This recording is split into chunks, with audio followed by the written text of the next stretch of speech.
부산, 창원, 김해 이 세 개 도시입니다. 이 지역의 핵심 개발축은 이쪽에 있습니다. 그러니까 부산은 최대 단점이 워낙에 땅이 없는 데다가 사람이 많이 살았고 그리고 앞으로도 더 개발할 데가 많지는 않다. 아마 현재 생각으로는 35년쯤이면 역전된다 인구가. 인천과 부산은 그런 의미에서는 각각 확장성이 있다 말씀하신 것처럼. 그런데 그중에 더 미래가 있는 것은 인천이죠.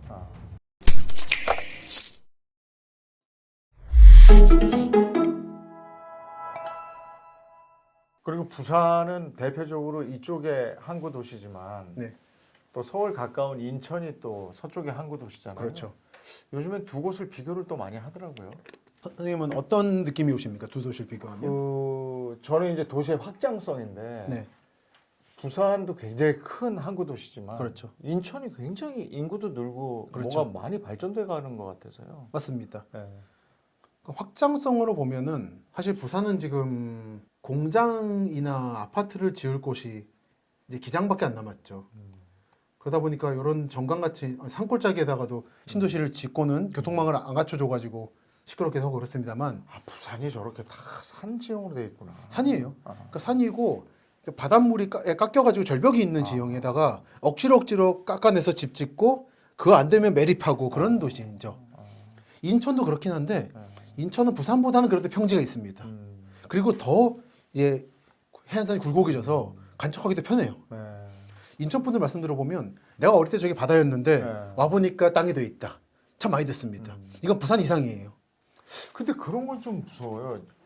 그러면 저 인천도 마찬가지로 송도 같은 데 연약 지방일 거 아니에요. 부산도 그렇게 말씀하셨지만. 근데 부산보다는 인천이 이 중앙의 감시가 더 가까운 곳이라서 송도는 그런 얘기가 없습니다. 그러니까 사실 공사를 잘하면 되거든요. 근데 공사를 소홀히 했을 때 문제가 되는 거죠. 제가 송도는 그런 얘기를 못 들어봤고 검색을 해보거나 물어봐도 다만 인천의 다른 지역이나 뭐 시흥 일부 지역 약간 이제 좀 관심이 떨어지는 곳은 그런 얘기가 나와요. 공사 중에 이미 약간 고가 내려앉는다든지 그런 부분이 있고 그럼에도 불구하고 공사를 잘하면 된다. 인천과 부산은 그런 의미에서는 각각 확장성이 있다 말씀하신 것처럼. 그런데 그중에 더 미래가 있는 것은 인천이죠. 저긴 지금 인구 유입이 꾸준히 되는 것 같더라고요. 그렇습니다. 그러니까 제가 지금 통계 하나를 스마트폰으로 컨닝을 하면서 말씀드리면 하나 이제 받아왔는데 그 서울 인구가 4만 명이 늘었고 최근에 부산이 2만 명이 늘고 인천이 3만 명이 늘었어요. 근데 대구는 이제 한국 3회 도시라고 하지만 사실 인구는 이제 비교가 안 되고 한데 순 인구 증가율이 제일 높은 데가 인천입니다. 그 단순하게 서울에 못 들어가는 사람이 인천에 들어간다는 식으로 말하는 건 이제 부동산적 논리인데 그것만이 아니라 생각해요. 송도나 이쪽은 그 고유로서 경기 남부 지역의 거점 역할을 따로하고 있기 때문에 저희 가보면 천지개벽이에요. 맞아요. 네. 정말 그 상전벽해란 말이 있지만 네. 여기는 벽해 상전이죠. 네. 그 사진 하나 보여드릴게요. 다들 보시면은 깜짝 놀라는 건데 이런 풍경이 있습니다. 송도 해수욕장 아시죠? 네. 근데 그게 이제 그냥 없어진 거 아시죠? 네. 그 송도 해수욕장에서 신도시를 바라본 거예요. 저기가 20년 전까지 바다였습니다. 그 요 섬은 아암도라고 예전에는 송도 해수욕장에서 썰물이 되면 걸어가는 신기해섬 같은 거였어요. 근데 여기는 이렇게 남겨두고 저 너머에는 신도시가 여기가 옛날 섬 송도 그냥 바다 위에서 떠오르는 신도시가 있는 거죠.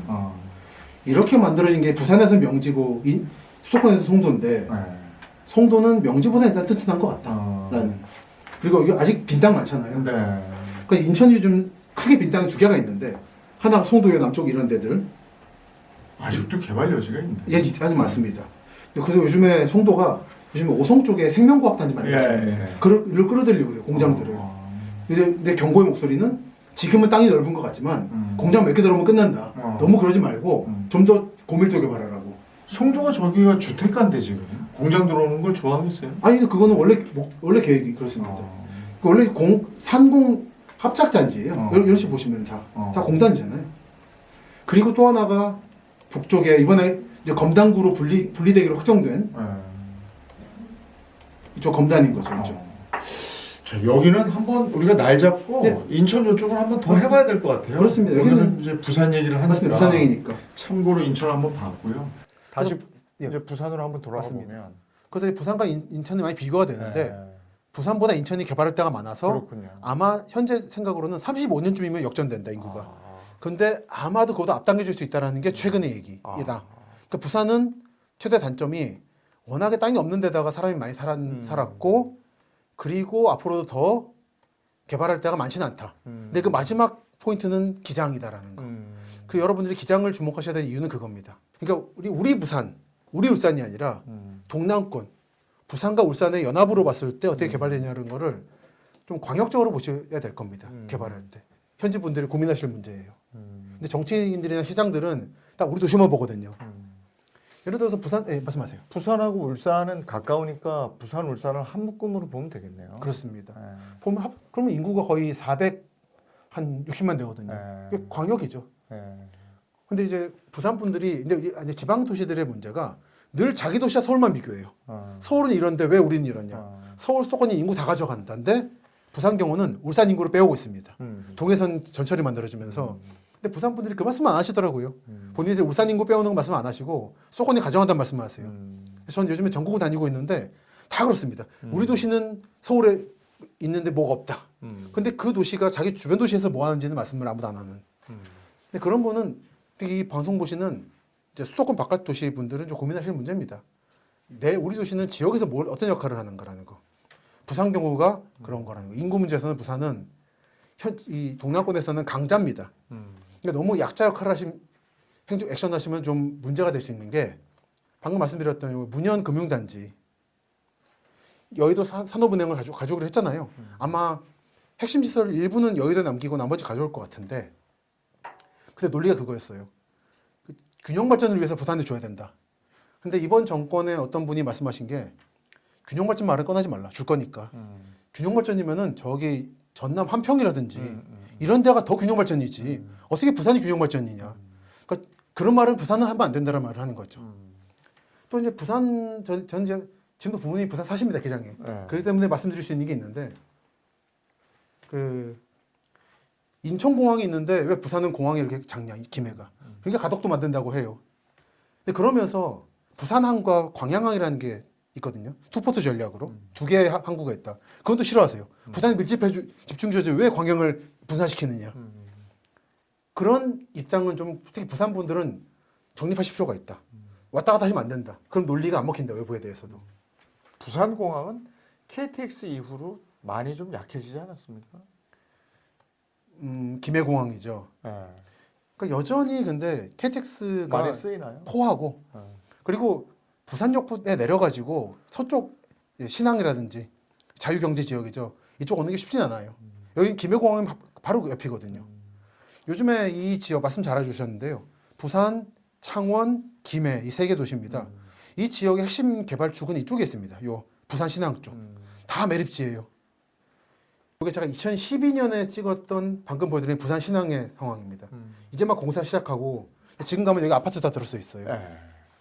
그래서 이쪽은 부산이 중심지가 예전에는 남포동이고 라고 했지만 미래의 땅이 기장이라고 말씀드렸고 또 하나는 부산만이 아닌 부산, 창원, 김해가 함께 가는 요 남쪽에 있다. 근데 이 지역에 접근하기 쉬운 거는 부산역 KTX가 아니라 김해공항이다라는 거. 그리고 가덕도 신공항은 아마 만들어질 것 같은데 이쪽인 거죠. 다 이쪽으로 지금 서쪽으로 몰리고 있는 중이에요. 그 최근에 부산 공영 차고지가 또 바뀌었는데 이쪽으로 왔어요. 강서구라고 하는데. 근데 이쪽은 다만 이제 문제가 기장과 달리 연약지방 문제가 있다. 연약지방 문제가. 다 연약지방 문제가 있습니다. 그걸 보여주는 게 혹시 짭짜리 토마토라고 아세요? 예, 알죠. 그게 여기예요. 아, 그게 여기예요? 여기 김해공항이 있고 왜 짭짜리겠습니까? 땅이 여기가 어린 땅이에요. 소금기가 있나? 예, 아직 그 땅이 흙이 쌓인 지 1000년밖에 안 된 땅도 있어서 그러니까 소금기가 나와가지고 짭짤한 거예요. 아, 그렇구나. 그런데다가 지금 공항은 됩니다. 얇으니까. 근데 이제 몇십 층짜리 지으려 그러면은 공사를 잘해야 된다는 거죠. 근데 그런 것들이 여기가 간척지고 연약지반이고 뻘밭이라는 걸 보여주는 겁니다. 근데 공사할 때 고민 많이 해야 된다. 그런데 좀 안타까운 부분들이 있어서 이 현지 분들께서는 조금 더 집중해 주시라 이 사업에 좀 말씀을 드리곤 하죠. 오늘 이렇게 위에서 보니까 부산이 제가 생각했던 것보다도 정말 산악지형이네요. 그렇습니다. 이걸 여러분들이 흔히 보시는 이런 그림지도로 보면 안 나타나요. 이걸 위성 사진으로 봐야 그러니까 산 속에 계곡에다가 도로를 놨구나, 철도를 놨고 그러네. 그 보이는 거죠. 어쩌죠? 여기 가면 터널로 이렇게 들어가고 막 이런 데가 많았어요. 맞습니다. 그 터널 하나 뚫을 때마다 아. 박정희 대통령 와서 막 개막하고 그랬잖아요. 아. 그 정도로 큰일이어가지고. 예. 그러니까 부산은 도시와 고속도로, 터널, 그리고 간척, 대교를 어떻게 놓냐가 도시의 핵심을 가지고 있는 거죠. 서울, 인천이나 다른 도시들은 상상할 수 없을 만큼 예. 이런 사업이 중요합니다. 알겠습니다. 부산의 또 새로운 발견이었습니다. 모르던 걸 또 많이 알게 됐네요.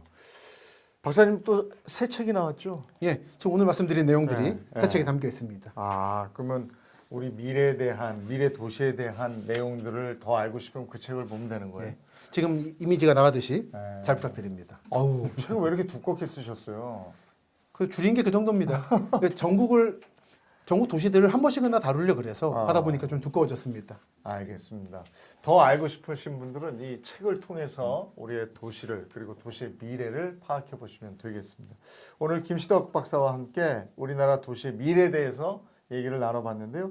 방송 보시고 소감 남겨주시는 분 중에 추첨을 통해서 김시덕 박사님의 신간 보내드리도록 하겠습니다. 오늘 함께해 주셔서 고맙습니다. 고맙습니다, 감사합니다. 박사님.